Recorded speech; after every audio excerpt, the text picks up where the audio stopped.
విధంగా మీరు చూస్తే అంటే కూటమి ప్రభుత్వం రాజకీయాలు ఉంటాయి కానీ ఒక సమగ్రంగా డెవలప్ అవ్వాలంటే కేవలం ఇంజనీరింగ్ ఉద్యోగాలు సాఫ్ట్వేర్ ఉద్యోగాలు కాదు.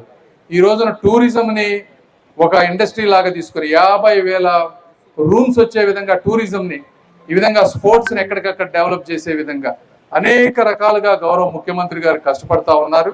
అందులో భాగంగానే మేము కూడా ఈ విధంగా వర్క్ చేస్తూ ఉన్నాం.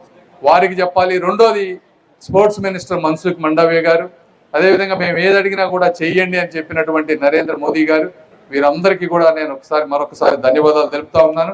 ఇప్పుడు ఈ రోజు ఈ కార్యక్రమంలో ఇది దాదాపు 2 ఫ్లోర్లు 80,000 స్క్వేర్ ఫీట్ బ్యాడ్మింటన్ మల్టీపర్పస్ అంటే badminton courts, basketball courts, yoga, meditation, squash courts, carroms, chess room, toilets, admin office, అదేవిధంగా 500-600 మంది కూర్చునే విధంగా ఒక అడ్మిన్ ఆఫీస్, గ్యాలరీ, ఇలా అనేక రకమైనటువంటి వాటితోటి ఈ రోజు రాబోతా ఉంది. దీంతో పాటు ఇంకొక అప్డేట్ ఏంటంటే, ఎందుకంటే ఈ 170 కోట్లు వచ్చేటప్పటికి టైం పడుతుంది కాబట్టి క్రికెట్ ప్రాంతాన్ని ఏ విధంగా డెవలప్ చేయాలని ఆంధ్ర క్రికెట్ అసోసియేషన్ వారితో మాట్లాడాం. సానా సతీష్ గారు, అదేవిధంగా కేసినేని చిన్ని గారు, వారు కూడా వచ్చి చూశారు.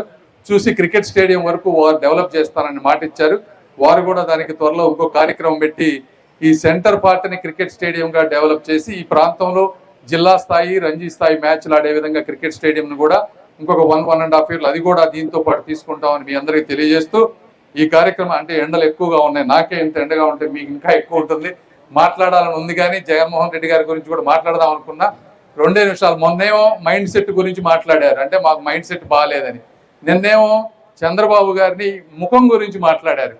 జగన్మోహన్ రెడ్డి గారికి ఇదే చెప్తా ఉన్నా, మీకు ఉంటే రాష్ట్రం మీద అభిప్రాయం ఏదన్నా ఉంటే రాజకీయాలు మాట్లాడండి, సబ్జెక్ట్ మాట్లాడండి, అంతేగతం వ్యక్తిగతంగా ఏది పడితే అది మాట్లాడితే మేము కూడా మాట్లాడొచ్చు. ఫిజికల్గా బాడీ షేమింగ్ కానీ ఇవన్నీ కూడా ఆ చంద్రబాబు గారి మొహమే తెలుగు జాతి ఈరోజు ప్రపంచంలో తలెత్తుకునే విధంగా చేసింది జగన్మోహన్ రెడ్డి గారు.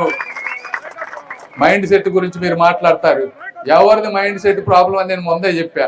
ప్రజావేదికను కూల్చిన మైండ్ సెట్టా, లేకపోతే పాస్ పుస్తకాలపై బొమ్మేసుకున్నది మైండ్ సెట్టా? ఎవరిది మైండ్ సెట్? మాస్కులు అడిగిన పాపానికి ఒక వ్యక్తిని సైకోగా చిత్రీకరించి చంపింది మైండ్ సెట్, ఎవరిది మైండ్ సెట్ అని అడుగుతాను. ఇట్లా 100 మాట్లాడగలం. కాబట్టి మీరు సబ్జెక్ట్ మాట్లాడండి, రాజకీయంగా వ్యతిరేకించండి, కానీ మా నాయకుల్ని కించపరిస్తే మేము కూడా నిన్ను బాడీ షేమింగ్ చేయాలంటే ఒకే ఒక్క మాటతో నిన్ను చంపేయగలను. కానీ నాకు సంస్కారం అడ్డుంది కాబట్టి నేను నిన్ను మాట్లాడనని చెప్పి తెలియజేసుకుంటూ ఈ కార్యక్రమానికి వచ్చేసిన